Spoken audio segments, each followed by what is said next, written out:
My name is Leah Lepore. I'm a sophomore studying biochemistry. So my lab pertains to the disease Charcot-Marie-Tooth. I'm working under Dr. Chris Lorson, and I was an employee of Shift Pharmaceuticals this summer.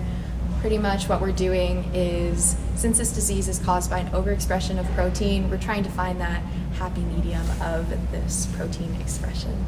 Something that I didn't expect to learn from lab was, after putting in all this time, just the sheer joy of when what you're doing is actually facilitating the results that you're looking for, and that ultimately the project is bigger than you, and that satisfaction.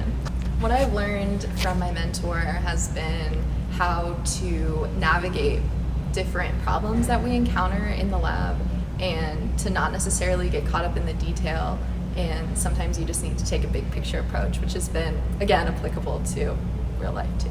Some advice I would give to an incoming freshman or someone who's never been involved in lab before is to just email as many people as you can, because even if you don't have lab experience, they may know someone who does, and you'll never know what you'll find, but if you don't try, then you're never going to find anything.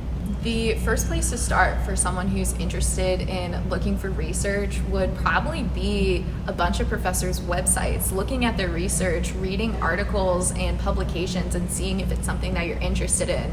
But if you haven't really found your niche, always the Office of Undergraduate Research would be a great place to stop on your journey.